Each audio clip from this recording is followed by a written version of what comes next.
Saudara yang dikasih Tuhan, Shalom bagi saudara sekalian. Kita bersyukur kita masih bisa berjumpa kembali walaupun melalui YouTube ini. Saya percaya Anda diberkati Tuhan sampai hari ini, tetap dalam lindungan Tuhan.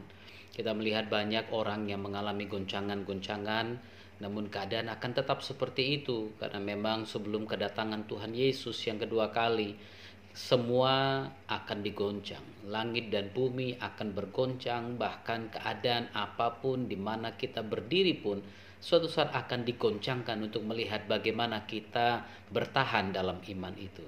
Saya akan melanjutkan pelajaran tentang Simson, kehidupannya, kejatuhannya, dan kehebatan-kehebatannya. Dan kemarin kita sudah belajar 4 hal ya yang saudara bisa perhatikan di video-video saya sebelumnya.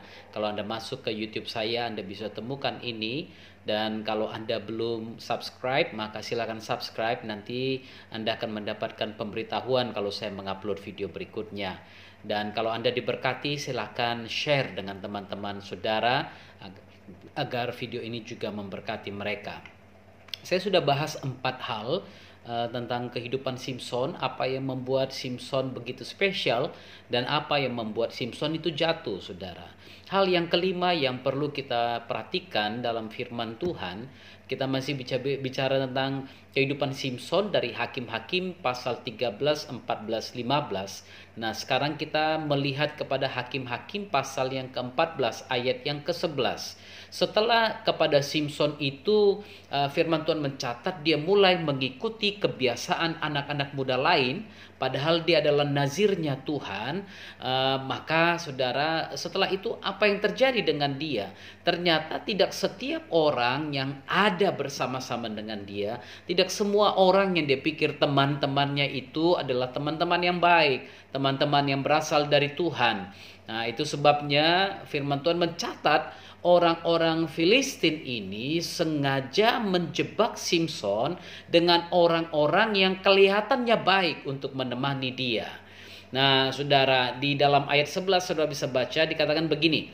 Ketika mereka melihat dia, dipilihlah 30 orang kawan untuk menemani dia. Haleluya. Nah, orang-orang yang dipilih itu, saudara, ternyata justru menjadi alasan terjebaknya Simson ini. Itu sebabnya jangan berpikir kalau Anda mendapatkan teman yang baik, teman yang luar biasa hari ini, semua teman itu berasal dari Tuhan. Tidak semua. Itu sebabnya Anda harus perhatikan siapa teman Anda. Orang yang dipilih tersebut justru menjadi perusak keluarga Simson. 30 orang ini adalah orang-orang yang pada akhirnya merusak kehidupan keluarga Simson.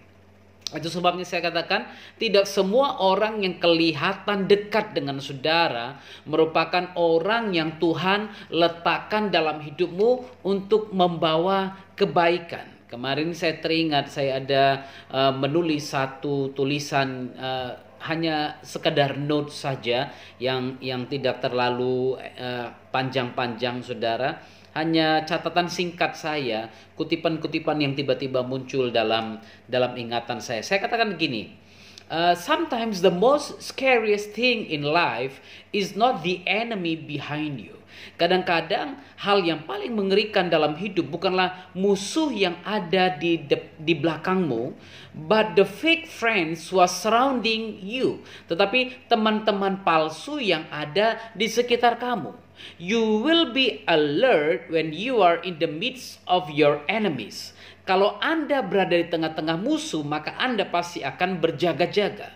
But most of the time you are neglected when you are surrounded those whom you think are your most closest friends.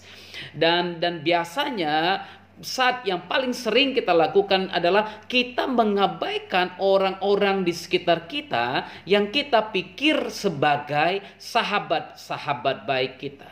Some friends can stab you from behind without your knowledge.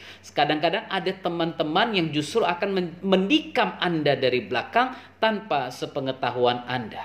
Ya musuh nggak akan, kalau Anda berjumpa musuh, pasti Anda sudah akan lebih berjaga-jaga. Tapi di sini kan yang saya katakan, kadang-kadang kita berjumpa orang yang kita pikir musuh, kita pikir teman, ternyata musuh. Ini yang terjadi dalam kehidupan Simson. Ada orang-orang yang kelihatannya baik, kelihatannya sahabat, ternyata menjadi perusak keluarganya. Itu sebabnya saudara berhati-hatilah, perhatikan siapa teman Anda. Ada saatnya Tuhan izinkan orang-orang tertentu ada di dalam kehidupanmu agar kita dapat membawa perubahan kepada mereka. Tapi kalau mereka tidak kunjung berubah, apalagi mereka justru merusak Anda, maka itulah saatnya Anda meninggalkan dia. Saudara mengerti maksudnya? Jadi tidak semua orang kalau dia meninggalkan Anda harus menangis. Tidak semua orang. Mungkin ada orang-orang yang sengaja Tuhan memang singkirkan dari diri saudara supaya Anda tidak terpengaruh oleh dia. 2 Timotius 3 ayat 1-5 bicara tentang tanda-tanda manusia akhir zaman. Kalau Anda sudah melihat tanda-tanda ini, semuanya satu persatu ada di situ. Firman Tuhan katakan, jauhkanlah dirimu dari mereka. Itu sebabnya ada kalanya memang Tuhan bawa orang-orang tertentu pada momen-momen tertentu dalam kehidupan saudara. Tapi di suatu saat orang ini juga akan meninggalkan Anda. Jangan terlalu bersedih atas hal itu. Karena memang mungkin dia tidak selamanya diizinkan Tuhan untuk bersama-sama dengan saudara. Ada saatnya dia akan berpisah dari saudara. Tapi jangan khawatir akan itu. Matius 13 ayat 24-30, di situ Yesus berbicara tentang perumpamaan tentang lalang di antara gandum, saudara. Walaupun iblis menaburkan benih lalang di antara gandum, tapi lalang tersebut tidak seharusnya mempengaruhi gandum tersebut bertumbuh. Anda boleh saja berada dalam dunia ini, tapi dunia tidak boleh mempengaruhi pertumbuhan Anda, pertumbuhan iman Anda kepada Tuhan. Tapi saya mau katakan justru kesempatan yang ada itu dipakai untuk melayani mereka. Mudah-mudahan mereka bisa mengenal Tuhan. Tapi kalau mereka terus menolak, kalau mereka terus mencemooh nama Tuhan, kalau mereka berusaha mempengaruhi Anda, itulah saatnya Anda depart from them, berpisah dari mereka. Say goodbye, sampaikan sampai jumpa kepada mereka. Itu sebabnya berhati-hatilah dengan orang-orang yang sengaja dipilih. Kelihatannya menemani saudara, ternyata tidak. Ya, kita belajar dari kehidupan Simson agar kita juga tidak jatuh dalam keadaan yang sama dengan Simson. Tetap kuat, tetap semangat, jaga kesehatan, dan ikuti protokol kesehatan yang disampaikan pemerintah agar saudara terluput dari semua masalah dan mara bahaya yang ada pada saat ini. Tuhan Yesus memberkati. Salam sehat, salam sejahtera, dan salam kasih dalam nama Tuhan Yesus Kristus. Shalom bagi kita.